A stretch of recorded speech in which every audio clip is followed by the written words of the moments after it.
የተከበራችሁ ተማሪዎች እንደምን አላችሁ? የዛሬው ስርቆትን የሚጠየፍ ዜጋ መሆን ይላል። ሶስተኛው የስርቆት አይነት ደግሞ ማለት እንግዲህ አንደኛው የስርቆት አይነት የክፍል ፈተና ኩረጃ ነው። ተማሪ ክላስ ገብቶ በተለያየ ጊዜ የሚሰጡትን ፈተናዎች አጥንቶ አውቆ አንብቦ ለመስራት ተዘጋጅቶ ሳይሆን ለመስረቅ ለመኮረጅ ተዘጋጅቶ የሚመጣበት ሁኔታ በሰፊው እንዳለ። ሁለተኛው ደግሞ አሳይመንትን ከሌላ ሰው ገልብጦ ስሙን ጽፎበት የማምጣት ጉዳይ ነው። ሶስተኛው ደግሞ ጥናታዊ ጽሑፍን የመስረቅ ጉዳይ ነው። ይህም በከፍተኛ ደረጃ የተንሰራፋ ነገር ነው። ሌላው ሰው የሰራውን ጥናታዊ ጽሑፍ ራሳችን እንደሰራን አድርገን አስመስለን የተቋሙንና የሪሰርቸሩን ወይ ደግሞ የጻፊውን ስም ብቻ በመቀየር የራሳችን አስመስለን ስማችንን ጽፈንበት የምናስገባበት ሁኔታ አስነዋሪ ስራ ነው። ሌላ ሰው የሰራውን በከፍተኛ ደረጃ የለፋበትን ከርዕስ መረጣ ጀምሮ እስከ መጨረሻ ብዙ ሂደቶች ውስጥ ያለፈበትን ማለት እንግዲህ ብዙ ስቴፖች አሉ። ይሄን ሁሉ አልፎ ደክሞበት አንድ ሰው የሰራውን ልክኛም በተመሳሳይ መልኩ እንደዛው የደከምንበት የለፋንበት የኛው የልፋት ውጤት እንደሆነ አስመስለን ስማችንን ጽፈንበት የምናስገባ ልክ የራሳችን እንደሆነ አድርገን በዲፌንስ ጊዜ ቆመን እናቀርብበት ሁኔታም አለ። ይህ የአእምሮ ንብረት ስርቆት ይባላል ወይ ደግሞ ፕላጂያሪዝም ይባላል። የሰውን ስራ የሰውን ጽሑፍ አንድ ሰው የሰራውን የራስ አስመስሎ ማቅረብ መውሰድ ፕላጂያሪዝም ይባላል። እንግዲህ በከፍተኛ ትምህርት ተቋማት ውስጥ የመመረቂያ ጽሑፍ ወይ ጽሑፎችን ገልብጦ የማቅረብ ልምድ ጎልቶ ይታያል። ከመጀመሪያ ዲግሪ ጀምሮ እስከ 3ኛ ዲግሪ ያሉትን ተማሪዎች ሊመለከት ይችላል። ተማሪዎች እንግዲህ ይህን የሚያደርጉት በሶስት ዋና መንገዶች ናቸው። የሰውን ጥናታዊ ጽሑፍ ወስዶ ልክ ራሳቸው እንደሰሩ አስመስሎ ምንም ሳይለፉ ሳይደክሙ ለመመረቅ የሚያደርጉት የአቋራጭ መንገድ ስራ የሚሰሩት በሶስት መንገድ ነው። አንደኛው ምን ያደርጋሉ? ለሰው ገንዘብ ከፍሎ እንዲጽፉላቸው ማድረግ ነው። አንደኛው መንገድ ራሳቸው መስራት አይፈልጉም። ከመጀመሪያውኑ ራሳቸውን አሳምኖ ዛሬ ላይ እንግዲህ የጥናታዊ ጽሑፍን ወረቀት የሚሰርቅ የሌላውን ሰው የሚሰርቅ ተማሪ ዛሬ የሚጀምር እንዳይመስላችሁ። አሁን ለመመረቅ ደርሷል። ጥናታዊ ጽሑፍ መጻፍ አለበት። ያለሱ ደግሞ መመረቅ አይችልም። ስለዚህ ሌላ ሰው ጽፎለት ወይ ደግሞ ከፍሎ ሌላ ሰው ጽፎለት ሌላ ሰው የሰራውን የሚያስገባው ዛሬ የጀመረ ጉዳይ አይደለም። ገና አንደኛ ዓመት፣ ሁለተኛ ዓመት፣ 3ኛ ዓመት እያለ ሲመጣ ራሱ የክፍል ፈተና የአሳይመንት ስርቆትን ሲፈጽም ኩረጃዎችን ሲፈጽም የመጣ ተማሪ ነው ዛሬ ላይ ደርሶ ጥናታዊ ጽሑፍን የሚገዛ የሚሰርቅ። ምክንያቱም ያለመደውን ነገር አያደርግም ሰው አንደኛ ዓመት ላይ 2ኛ ዓመት ላይ 3ኛ ዓመት ላይ ያለመደውን ያልፈጸመውን ዛሬ ምንም ቢከብደውም ጥናታዊ ጽሑፉን ሰው እንዲጽፍለት አይጠይቅም። በራሱ መንገድ የመጣ እንደሆነ በራሱ ኮንፊደንስ ፈተናዎችን አሳይመንቶችን ሰርቶ ከክፍል ወደ ክፍል ወይ ከአንደኛ ዓመት ወደ ሁለተኛ ከሁለተኛ ዓመት ወደ 3 እያለፈ የመጣ ተማሪ ከሆነ በፍጹም መጨረሻ ላይ ሌላ ሰው ጥናታዊ ጽሑፉን እንዲሰራለት የሚጠይቅ አይመስለኝም። ስለዚህ አሁንም ምንድነው ሌላ ሰው ጥናታዊ ጽሑፉን ሰርቶለት እንዲሰጠው እና በዚህ ለመመረቅ እንዲበቃ የሚጠይቅ ተማሪ ገና ከአንደኛ ዓመት ሲጀምር በዚህ ሂደት የመጣ ተማሪ ነው ማለት በዚህ መንገድ ላይ የመጣ ተማሪ ነው። ስለዚህ አንደኛው መንገድ ምንድነው ለሰው ገንዘብ ከፍሎ ወይ ደግሞ ገንዘብም ካልተቀበለ የሚቀራረቡ ሰዎች ከሆኑ በነፃም ቢሆን ሰው ከጻፈለት ሌላ ሰው የሰራለትን የሚያስገባ ከሆነ ይህ አንደኛው ስርቆት ነው።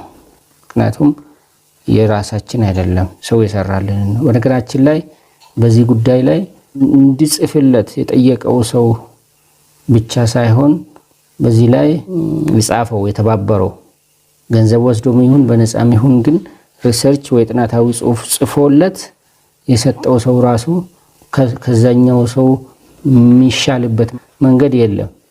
ያው ነው። የሚሰርቅም የሚያሰርቅም ተመሳሳይ ናቸው።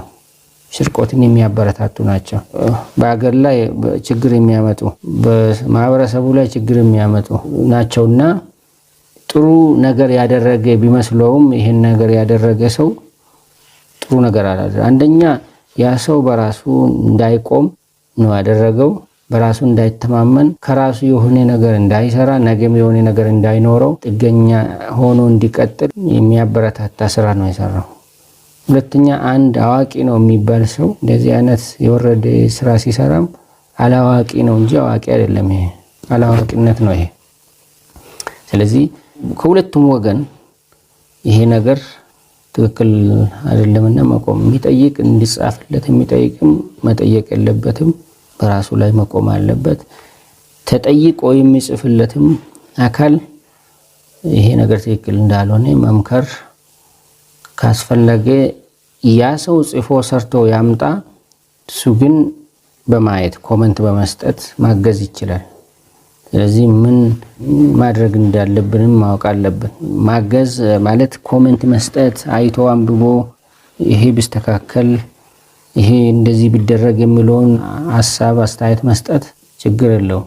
ግን ሙሉ በሙሉ እኛው ራሳችን ጽፈን ሰጥተን እንዲመረቅበት የምናደርግ ከሆነ ወደ አልተፈለገ መንገድ እየወሰደን ነው ማለት ነው። ሁለተኛው ደግሞ የጥናታዊ ጽሑፍ ስርቆት ሁለተኛው መንገድ ደግሞ ከሌላ ዩኒቨርሲቲ የተሰራውን ጥናታዊ ጽሑፍ በጓደኛ አማካኝነትም ሊሆን ይችላል በማስላክ የኦርጋናይዜሽኑን ስምና የጸሐፊውን ወይ ሪሰርቸሩን ስም ቀይሮ የራሳቸው አስመስሎ ማስገባት ይህም የተለመደ ጉዳይ ነው።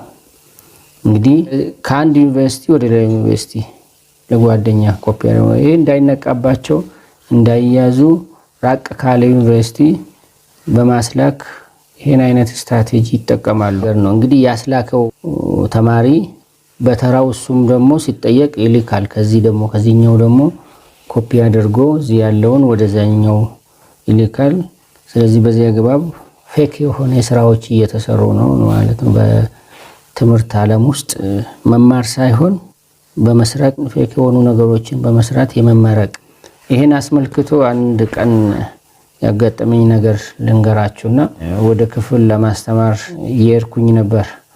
ሁለት ሴት ተማሪዎች እርስ በርስ ሲነጋገሩ ነበር። አንዷ ሌላኛዋ ወይ ጉዴ ከኤክስ ዩኒቨርሲቲ የተላከልኝን ጥናታዊ ጽሑፍ ኤክስ ያልኩ እንግዲህ የዩኒቨርሲቲውን ስም ላለመጥራት ነውና በዚህ ረገድ እንድትረዱ ከኤክስ ዩኒቨርሲቲ የተላከልኝን ጥናታዊ ጽሑፍ የዩኒቨርሲቲውን ስም ሳልቀይር አስገባው ምን ይሻለኛል ብላ ስትጠይቅ ሰማሁ። ያለፍኩ እና ጠጋ ብዬ ትምህርት ክፍላቸውን ጠየቅኩ። አልነገሩኝም እንደሰማኋቸው ስለተረዱ ማለት ነው። ከዛ አሁን የሰማሁት ነገር ትክክል ነው ወይ ብዬ ጠየቅኳቸው። ምንም ሊመልሱልኝ አልፈለጉምና የሰማሁት ነገር እርግጥ ከሆነ ትክክል አይደለም የሰራችሁት፣ ስለዚህ በራሳችሁ ላይ በመተማመን የራሳችሁን ስራ በመስራት ለሀገርም ለራሳችሁም የምትጠቅሙ ለማህበረሰቡም የምትጠቅሙ እንድትሆኑ የራሳችሁን ስሩ። አሁን ያላችሁት ነገር ግን ትክክል አይደለም ብዬ ምክር ነገር ሰጥቻቸው አለፍኩ። እንግዲህ አለ ማለት ነው። ዝም ብሎ የሚወራ ሳይሆን ከሌላ ዩኒቨርሲቲ በማስላክ የዩኒቨርሲቲውን ስምና የጸሐፊውን ስም ብቻ በመቀየር እንግዲህ ያሉበትን ዩኒቨርሲቲ ስም ይጽፉበታል። የዛኛውን ዩኒቨርሲቲ ስም በማጥፋት ከዛ ኦሪጂናል ጸሐፊውን ስም በማንሳት የራሳቸውን ስም ጽፉበታል። ልክ በዛው ኮንቴክስት ውስጥ የተሰራ እነሱ ራሳቸው የሰሩት አይነት አድርጎ አስመስለው ያስገባሉ። ለዲፌንስም ሲቀርቡ ሸምድዶ ይሄዳሉ። እንግዲህ አሁን ዲፌንሶችም ያን ያክል የራሱ የሆነውንና ያልሆነውን በምንለይበት ደረጃም የሚፈጸም ስላልሆነ ሸምድዶ መጥቶ በማንበብ ዲፌንድ አድርጌያለሁ የማለት ጉዳይ ስላለ አስቸጋሪ ነው ይሄ። ስለዚህ ከሌላ ዩኒቨርሲቲ የማስላክና የራስ ስራ አስመስሎ የማስገባቱ ጉዳይ በስፋት አለ። ሶስተኛው ጥናታዊ ጽሑፍ የስርቆት መንገዶች እንግዲህ አንደኛው ገንዘብ ከፍሎ ወይ ደግሞ ለምኖ ሌላ ሰው እንዲጽፍላቸው የማድረግ ጉዳይ ነው። ሁለተኛው ከሌላ ዩኒቨርሲቲ ኮፒ አድርጎ የማስላክ ነው። ሶስተኛው ደግሞ ምንድነው ከኮፒ ቤት መግዛት። አሁን ጥናታዊ ጽሑፎች የሚሸጡበት ሪሰርች ሪሶች የሚሸጡበት ኮፒ ቤቶች አሉ። በወሬ ደረጃም በስፋት አለ። ይሄ የሚካድ ነገርም አይደለም። ሁሉም ኮፒ ቤቶች ሳይሆን አልፎ አልፎ ይሄን ተግባር ይሄን አጸያፊ ስራ የሚሰሩ ኮፒ ቤቶችም እንዳሉ ይወራል። እንግዲህ እኔ አንድ ቀን የገጠመኝን ልንገራችሁ። ከወሬም የዘለለ ያየሁት አንድ ቀን መታወቂያ ኮፒ ለማስደረግ ወደ ኮፒ ቤት ሄድኩ። አንድ ኮፒ ቤት ሲሄድ መታወቂያው ኮፒ እስኪደረግልኝ ድረስ ቆሜ እየጠበቅኩ ሳለ አንድ አጭር ማስታወቂያ ቤት ውስጥ አየሁ። ምን ይላል? የጥናታዊ ጽሑፍ ርዕስ እንሸጣለን ይላል። ከዛ ጠጋ ብዬ ሳየው ያው እንደዛው ነው የሚለውና ጠየቅኩት። ልጁ ምን አይነት ርዕሶች እንዳሉ ጠየቅኩት። ልጁም የሁሉም ትምህርት ክፍል ርዕሶች አሉ አለኝ። የአንድ ርዕስ ዋጋ ስንት ነው ብዬ ጠየቅኩት። የአንዱ 10 ብር ነው። እንግዲህ ያኔ በነበረ ዋጋ ነው። አሁን የሁሉ ነገር ዋጋ ጨምሯል። ምናልባት ሊጨምር ይችላል፣ የዚህኛው አላቅም። ግን የአንድ ርዕስ ዋጋ 10 ብር ነው። አንድ ተማሪ ግን መግዛት ያለበት 3 ርዕስ ነው። ስለዚህ በ30 ብር 3 ርዕስ ገዝቶ ይሄዳል ማለት ነው። ሌላ ጥያቄም ጠየቅኩት። ርዕሱ ብቻ ነው ወይስ ሙሉ ጥናታዊ ጽሑፉም አለ የሚሸጥ ብዬ ስጠይቀው እሱም ለሚፈልግ ተማሪ አለ አለኝ። ዋጋውስ ብዬ ስል እንደ ገጹ ብዛትና እንደ ጥናቱ አይነት ነው የሚወሰነው ብሎ መለሰልኝ። ታዲያ ተማሪ ይገዛል ብዬ ጠየቅኩት። ርዕሱን በደንብ ይገዛሉ፣ ጥናታዊ ጽሑፉን ግን አልፎ አልፎ የሚገዙ አሉ አለኝ። በጣም አዘንኩና ትዝብቴን በውስጤ ይዤ ቻው ብዬ ሄድኩኝ። እንዲህ የሚያሳየው በስፋት እየተሄደበት ስርቆት፣ ኩረጃ በትምህርት ዓለም ብዙ ስቴክሆልደርስ ብዙ ተባባሪዎች እንዳላቸው ከመማሪያ ክፍል እስከ ውጪ ያሉት ድረስ በዚህ ስራ ላይ ሰንሰለት ሰርቶ እየፈጸሙ ከሆነ መቆጣጠር በማይቻል ደረጃ በስፋት ነገሩ በጣም አምልጧል ማለት ነው። በትምህርት ዙሪያ ያሉት የስርቆት ጉዳይ ተንሰራፍቷል ማለት ነው። እንግዲህ በክላስ ላይ የኩረጃን ጉዳይ ስናወራ እዛው ኮንቴክስት ውስጥ የሚያተኩር ይመስላል። አይደለም። ከክላስ ወጥቶ ግቢ ሞልቶ ከግቢ ውጪ ብዙ ሰዎች በዚህ ዙሪያ ላይ እየሰሩ ስለሆነ ለሀገር አደጋ የሆነበት ምክንያትም ይሄ ነው። ተሳታፊ የሆኑ አካላት ስለበዙ፣ የሚጠየፍ አካል ስለጠፋ፣ ሁሉም የሚያበረታታ ስለሆነ፣ ይነስም ይብዛም ገንዘብ የሚያገኝበት መንገድ የቢዝነስ መንገድ ስላደረገ አስቸጋሪ ነው።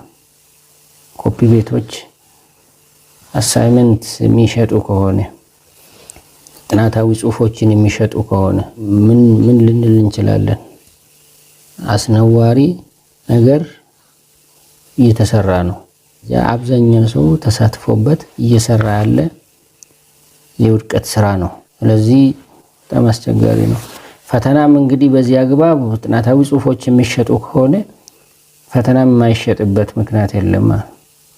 ፈተና ደግሞ ትልቅ ዋጋ ሊያወጣም ይችላል እና ቼን ሊኖር ይችላል። ፈተና የሚያወጣ የሚያቃብል ፈተና ሁሌ ተማሪዎች የሚሸበሩበትን ነገር ምናልባት ይመስለኛል ከዚህ ሁኔታ ጋር የሚያያዝም ሊሆን ይችላል። ስለዚህ ለሀገር ውድቀት የሚሆን ስራ ላይ አውቀንም ይሁን ሳናቅ በብዛት ተሳትፈንበታል ማለት ነው። የጥናታዊ ጽሁፎች የምንሰርቅበት መንገዶች እነዚህ ሶስቱ ናቸው ማለት ነው። በከፍተኛ ደረጃ ሰው ጽፎ እንዲሰጠን ከሌላ ዩኒቨርሲቲ በማስላክ ከኮፒ ቤት በመግዛት ይሄ በጣም አስነዋሪ ስራ ነው። በአጠቃላይ የክፍል ፈተናን ኮርጆ አሳይመንቶችን ገልብጦ እና ጥናታዊ ጽሁፎችን በመጻፍም ይሁን በመግዛት ሰርቆ ውጤት ማግኘት በትምህርት ዓለም ውስጥ እነዚህ ነገሮች አስነዋሪ ናቸው። አሁን ካልቸር ሆኖ አስነዋሪ አጸያፊ እንደሆኑ ነገሮች አድርገን አይደለም የምናስባቸው እና ጥሩ ዜጋ ለመሆን ለሀገር ተቆርቋሪ የሆነ ዜጋ ለመሆን ሀገር እንድታድግ የሚፈልግ ዜጋ ለመሆን ከተፈለገ በአፍ ብቻ ሀገርን እወዳለሁ ማለት ሳይሆን በተግባር ማሳየት ያስፈልጋል። አንድ ሰው እየሰረቀ ሀገርን እወዳለሁ ብሎ ሊል አይችልም። ምሳሌ አንድ ሰው ሀገርን ትወዳለህ ተብሎ ቢጠየቅ ምናልባት እንዴት ጠየቅከኝ ብሎ ሊናደድ ሁሉ ይችላል። ግን የሀገር ፍቅር የሚገለጸው በተግባር ነው መሆን ያለበት። እንደ ሰው ሀገሩን የሚወድ ከሆነ የሀገርን ሀብትም አይሰርቅም፣ ፈተናንም አይሰርቅም። ዛሬ ፈተና የሰረቀ ነገ የሀገርን ሀብት የማይሰርቅበት ምክንያት የለም። ስለዚህ ተያያዥነት አላቸው። ስርቆት ሃይማኖታችንም አይፈቅድም፣ ያደግንበት ባህልም አይፈቅድም። ስለዚህ ሃይማኖቶቻችንም እንደዚህ አይሉም፣ ይህን አይፈቅዱም፣ ስርቆትን ይጸየፋሉ። ባህላችንም እንደዛው ነው። ግን ከየት መጣ አይታወቅ ከኛ ጋር ተጣብቆ ባህላችን ይመስል ለቅን ያልቻለ ነገር በጣም በሀገርም በማህበረሰቡም ጉዳት እያመጣ ያለ ጉዳይ ነውና በደንብ ልናስብበት ያስፈልጋል። ይሄ ውርደት ነው፣ አስነዋሪ ስራ ነው፣ አጸያፊ ስራ ነው።